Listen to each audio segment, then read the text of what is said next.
Hello everyone, in this video we will see about low birth wait.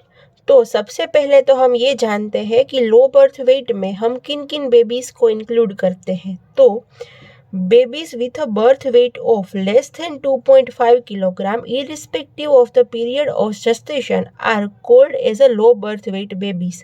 अगर किसी baby का born हुआ है और उसका बर्थ के टाइम उसका वेट 2.5 किलोग्राम से कम है, तो हम ये नहीं देखते कि उसका बर्थ 9 महीने से पहले हुआ है या 9 महीने के बाद में हुआ है, वो सब कुछ नहीं देखते। बर्थ के टाइम अगर उसका वेट 2.5 किलोग्राम से कम है तो वो लो बर्थ वेट बेबी में इंक्लूड होता है। ठीक है। अब हमने ये तो बोल दिया कि बर्थ के टाइम अगर 2.5 किलोग्राम से कम है तो वो लो बर्थ वेट बेबी में आता है। तो 2.5 किलोग्राम से कम तो कितना कम, 2.5 केजी के नीचे तो बहुत कुछ आता है ना। तो उसके 2.5 किलोग्राम से कम कितना वेट है, उसमें भी 3 टाइप पड़ते हैं। अगर उसका वेट 2.5 किलोग्राम से 1.5 किलोग्राम के बीच में है तो उसको मॉडरेटली लो बर्थ वेट बेबी बोलते हैं। अगर 1.5 किलोग्राम से 1 किलोग्राम के बीच में है उसका वेट तो very low birth weight baby बोलते हैं। अगर उसका वेट 1 किलोग्राम से भी कम है तो उसे एक्सट्रीमली लो बर्थ वेट बोलते हैं। Low birth weight babies 2 type के होते हैं, preterm babies and small for date babies. Generally term pregnancy कितने टाइम की होती है? टर्म प्रेगनेंसी होती है 37 टू 42 वीक्स। अगर किसी बेबी का बोर्न 37 से 42 वीक्स के बीच में होता है तो वो नॉर्मली टर्म प्रेगनेंसी होती है। तो हम अब ये देखते हैं कि प्री टर्म बेबीज क्या होते हैं।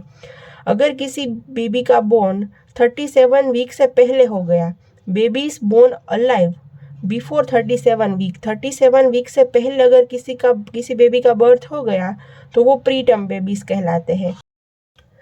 अगर बेबी का बर्थ 32 टू 37 वीक में होता है तो उसे moderate to late preterm बोलते हैं। अगर उसका बर्थ 28 टू 32 वीक्स में होता है तो उसे वेरी प्री टर्म बोलते हैं।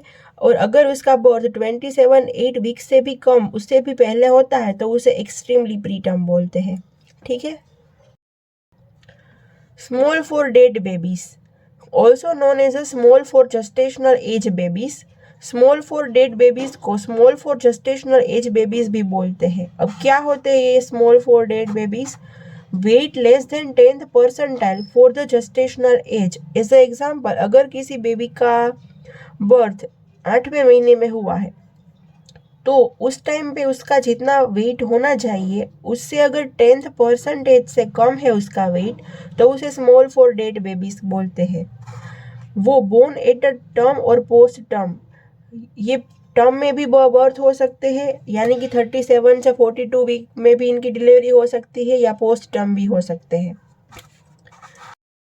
हमने आगे देखा ना कि low birth weight babies 2 type के होते हैं, preterm babies and small for date babies. तो अब हम प्री टर्म बेबीज के टाइप देखते हैं। वो 2 टाइप के होते हैं, spontaneous preterm birth and provider initiated preterm birth. Spontaneous preterm birth क्या होता है कि spontaneous onset of labour or prelabour premature rupture of membrane. इसमें क्या होता है कि नेचुरली उसकी मदर को लेबर स्टार्ट हो गया, डॉक्टर ने कुछ नहीं किया, नेचुरली टर्म से पहले यानी कि 37 वीक से पहले उसकी मदर को लेबर स्टार्ट हो गया और बेबी की डिलीवरी हो गई। ये होते हैं स्पॉन्टेनियस प्रीटर्म बर्थ। और प्रोवाइडर इनिशिएटेड प्रीटर्म बर्थ क्या होते हैं कि इसमें कुछ मेडिकल रीजंस के कारण, या तो उसकी मदर को कोई खतरा था या तो उसके बेबी को कोई खतरा था, इसके कारण induction of the labour, doctor ने ऑक्सीटोसिन या कुछ दे के लेबर स्टार्ट करवाया और लेबर स्टार्ट करवाया और elective caesarean birth before the 37 completed weeks of gestation. अब हम देखते हैं small for date babies. Small for date babies में क्या था कि उस बेबीज का वेट कम था। वेट कम क्यों था? क्योंकि इंट्रायूटेराइन ग्रोथ रिटार्डेशन था। उसके 3 कॉज हो सकते हैं, या तो maternal factor, placental cause and foetal causes. तो मैटरनल फैक्टर्स क्या क्या हो सकते हैं, उसकी मदर के रिलेटेड क्या क्या फैक्टर्स हो सकते हैं? तो कि या तो उसकी मदर को माल न्यूट्रिशन था, या तो उसको सीवियर एनीमिया था, या उसको हाइपरटेंशन था, malaria, heavy physical work during pregnancy, short maternal stretcher, and very young age में प्रेगनेंसी, ये सब उसकी मेटरनल कॉजेज थे जिसकी वजह से उस बेबी का वेट कम हुआ। प्लेसेंटर कॉजेज क्या हो सकते हैं, तो कि प्लेसेंटर कोई भी एबनॉर्मलिटीज। फीटल कॉजेज क्या क्या हो सकते हैं, तो कि फीटल एबनॉर्मलिटीज, इंट्रायूट्राइन इन्फेक्शंस अगर हो गए हो तो, या फिर क्रोमोसोमल एबनॉर्मलिटीज, ये सब है फीटल कॉजेज। अब ये जो स्मॉल 4 डेड बेबीज है ना, they are at high risk of dying during neonatal period and infancy. Neonatal period किसको बोलते हैं, 0 to 28 डेज के टाइम को नियोनेटल पीरियड बोलते हैं, और इन्फेंट किसको बोलते हैं, 1 ईयर से कम उम्र वाले सब बच्चों को इन्फेंट बोलते हैं। नियोनेटल पीरियड में एंड इन्फेंसी में डेथ होने के हाई चांसेस होते हैं स्मॉल 4 डेड बेबीज के। Mostly they develop protein energy malnutrition and infections. अब हम इसके इम्पोर्टेंस के बारे में देखते हैं। तो half of all perinatal and 1/3 of all infant deaths are due to low birth weight. Perinatal जितनी भी डेथ होती है उसमें से आधी डेथ तो लो बर्थ वेट के कारण ही होती है, एंड इन्फेंट्स में जितनी टोटल डेथ होती है उसमें से 1/3 तो लो बर्थ वेट के कारण ही है।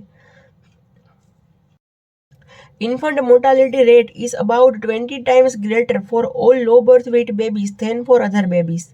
नॉर्मल जो बेबी है इन्फेंट्स और लो बर्थ वाले जो इन्फेंट्स है उसमें से लो बर्थ वेट वाले जो इन्फेंट है उसमें 20 टाइम ज़्यादा चांस होते हैं उनकी डेथ के। अब हम ये देखते हैं कि ये जो लो बर्थ वेट वाले बेबीज होते हैं उनको कौन कौन सी प्रॉब्लम्स होती है। प्रॉब्लम्स प्रीमेच्योर बेबीज में एक्सपीरियंस, सबसे पहले तो है temperature instability, inability to stay warm due to low body fat. अब उनका बॉडी वेट लो है तो ऑब्वियसली उनमें फैट कम होगा, फैट कम होगा तो वो बॉडी में टेम्परेचर मेंटेन नहीं कर पाएंगे। दूसरा है रेस्पिरेटरी प्रॉब्लम्स, दे में develop hyaline membrane disease. Cardiovascular में है पेटेंट डक्टस आर्टेरियोसिस। इसके बहुत सारे प्रॉब्लम्स है, पार्क में दिए हुए हैं, मैंने एग्जाम्पल के तौर पर सब में से एक एक यहाँ पे लिखे हैं। ब्लड एंड मेटाबॉलिक में है एनीमिया एंड जॉन्डिस, उन बच्चों को एनीमिया एंड जॉन्डिस भी हो सकता है। जीआईटी में है डिफिकल्टी इन फीडिंग। न्यूरोलॉजिक में है इंट्रावेंट्रिकुलर हेमरेज, ब्रेन में वेंट्रिकल्स में हेमरेज हो सकता है, सीजर्स हो सकते हैं, रेटिनोपैथी ऑफ प्री मैच्योरिटी हो सकती है, और इन बेबीज को इन्फेक्शन बहुत जल्दी लगते हैं नॉर्मल बेबीज के कंपैरिजन में। अब हम ये देखते हैं कि ये जो लो बर्थ वेट बेबीज होते हैं उनमें डेथ के मोस्ट कॉमन कॉजेज कौन कौन से होते हैं। तो leading cause of death in low birth weight babies, सबसे पहले तो है atelectasis, malformation, pulmonary haemorrhage, intracranial bleeding and pneumonia. ये हम एमसीक्यू में पूछ सकते हैं कि लो बर्थ वेट बेबीज में लीडिंग कॉज ऑफ डेथ क्या क्या हो सकते हैं। अब हम देखते हैं कि प्रिवेंशन कैसे करना है लो बर्थ वेट बेबीज का। तो प्रिवेंशन 2 टाइप से हो सकते हैं, direct intervention and indirect intervention. Direct intervention में क्या करना है, हमें उस मदर का ख्याल रखना है जिससे कि उसका बेबी लो बर्थ वेट वाला हो ही ना। तो उसमें हम क्या कर सकते हैं, इंक्रीज फूड इंटेक, इसमें उसकी मदर को सप्लीमेंट्री फीडिंग दे सकते हैं। अगर उसको एनीमिया है तो iron and folic acid tablets दे सकते हैं। उसकी मदर को कोई इन्फेक्शंस ना हो उसको उसका कंट्रोल कर सकते हैं, सैनिटेशन ये सब कुछ अच्छी तरह से मेंटेन करके। Malaria, urinary tract infection, cytomegalovirus, toxoplasmosis, rubella, syphilis, ऐसे कोई इन्फेक्शन हो ही ना उसका ध्यान रखना है, और अगर हो गए तो उसे ट्रीट करना है। उसके बाद क्या करना है कि उस प्रेग्नेंट फीमेल को अगर कोई मेडिकल डिसीज़ है जैसे कि हाइपरटेंशन, डायबिटीज़, ऐसे कोई डिसीज़ है तो उस डिसीज़ को अर्ली डिटेक्ट करना है और उसको ट्रीट करना है। इनडायरेक्ट इंटरवेंशन में हम क्या कर सकते हैं, फैमिली प्लानिंग की एडवाइस दे सकते हैं कपल्स को, 2 बच्चों के बीच में कितने साल का गैप रखना है, ये सब कुछ बता सकते हैं। अगर उसकी मदर बहुत ज़्यादा स्मोकिंग करती है तो avoidance of excessive smoking, sanitation, उसको प्रॉपर सैनिटेशन रखना है जिससे कि कोई इन्फेक्शंस ना हो। Improve health and nutrition of young girls and maternity leave with full wages। अगर कोई प्रेग्नेंट है और वो वर्क कर रही है तो उसको छुट्टी देनी चाहिए, फुल उसके जो सैलरी है उसके साथ, जिससे कि उसे काम पे ना आना पड़े और उसके बेबी पे कोई गलत इफेक्ट ना हो। हमने प्रिवेंशन की बात तो कर ली, अब हम ये देखते हैं कि अगर कोई बेबी लो बर्थ वेट वाला आ गया तो उसे ट्रीट कैसे करना है। तो अगर उसका वेट 2 किलोग्राम से कम है तो उसे न्यूनेटल आईसीयू में उसको रखना है, और जब तक उसका वेट 2.5 केजी से ज़्यादा ना हो जाए तब तक उसको वहाँ रखना है। अगर उसका वेट 2 to 2.5 किलोग्राम के बीच में है तो हमें क्या करना है, वह 1 से 2 दिन तक उसको इंटेंसिव केयर यूनिट में रखना है। नेजल कैथेटर के थ्रू उसको फीडिंग कराना है। उस बेबी को इन्फेक्शन ना हो उसका ध्यान रखना है। इंक्यूबेटरी केयर देनी है, और इसके अलावा कांगारू मदर केयर देनी है। उसकी मदर को, उस बेबी को कांगारू मदर केयर देनी है।